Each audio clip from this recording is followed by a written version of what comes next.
Cricket, রাজনীতি এবং ধর্ম তিনের সংঘাতে উত্তাল দেশ। আইপিএল নিলামে বাংলাদেশের পেসার মুস্তাফিজুর রহমানকে কেনার পর এবার সরাসরি হুমকির মুখে পড়লেন কেকেআরের কর্ণধার শাহরুখ খান। উত্তরপ্রদেশের বিজেপি নেতা সঙ্গীত সোম শুধু বেআইনি বলে শান্ত হননি, তিনি খুনের হুঁশিয়ারি দিলেন। প্রশ্ন উঠেছে, ক্রিকেটার কেনা কি অপরাধ?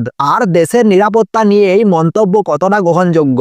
আইপিএল নিলামে রেকর্ড দামে বাংলাদেশের পেসার মুস্তাফিজুর রহমানকে দলে নিয়েছেন কেকেআর। মাশরাফি মুর্তজা, সাকিব আল হাসান এবং লিটন দাসের পর ফের কেকেআরে বাংলাদেশি ক্রিকেটার। কিন্তু নিলামের পর বদলে যায় পরিস্থিতি। বাংলাদেশে সংখ্যালঘু হিন্দুদের উপর হামলার অভিযোগকে সামনে রেখেই শুরু হয় রাজনৈতিক আক্রমণ। বিজেপি নেতা সঙ্গীত সোমের বক্তব্য, একদিকে বাংলাদেশের হিন্দুরা মার খাচ্ছে আর অন্যদিকে আইপিএলে মোটা টাকায় বাংলাদেশি ক্রিকেটার কেনা হচ্ছে।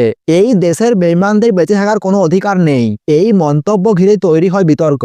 বিরোধীদের অভিযোগ, এটি শুধু বিতর্কিত নয়, সরাসরি হুমকি।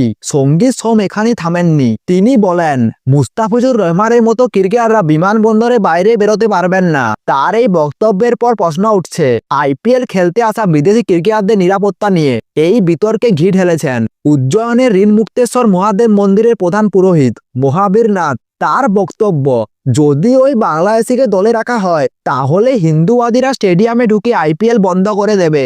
এই মন্তব্যকে ঘিরে ক্রীড়া এবং ধর্মের সীমারেখাকে নিয়ে প্রশ্ন উঠেছে। বাংলাদেশের সংখ্যালঘুদের উপর নির্যাতন নতুন নয়, কিছুদিন আগে দীপু দাসের হত্যাকাণ্ডে সেই বিতর্ককে আরো উস্কে দিয়েছে। তবে এই ঘটনার পর বাংলাদেশি ক্রিকেটারদের নীরবতা নিয়ে ক্ষোভ প্রকাশ করেছেন একাংশ ভারতীয় ক্রিকেট প্রেমীরা। মুস্তাফিজুর রহমান কোনো প্রতিক্রিয়া দেননি, এই বিষয়টিও আলোচনার। আইন বিশেষজ্ঞদের মতে এই ধরনের মন্তব্য ভারতীয় দণ্ডবিধির একাধিক ধারায় পড়তে পারে। ক্রীড়াবিদ এবং ক্রীড়া সংস্থার বিরুদ্ধে হুমকি দেওয়া গুরুতর অপরাধ। আইপিএল কর্তৃপক্ষ এবং বিসিসিআই এখনো পর্যন্ত কোনো মন্তব্য করেননি। মন্তব্য না করলেও নিরাপত্তা সংস্থাগুলি বিষয়টি নজর রেখেছে বলে মনে করা হচ্ছে। ক্রিকেটে তবে কি রাজনীতি ঢুকে পড়েছে? একজন ক্রিকেটার কি নিজের দেশের রাজনৈতিক পরিস্থিতির জন্য দায়ী, নাকি শাহরুখ খানকে নিশানা করে এ আক্রমণ? প্রশ্ন অনেক, উত্তর কম।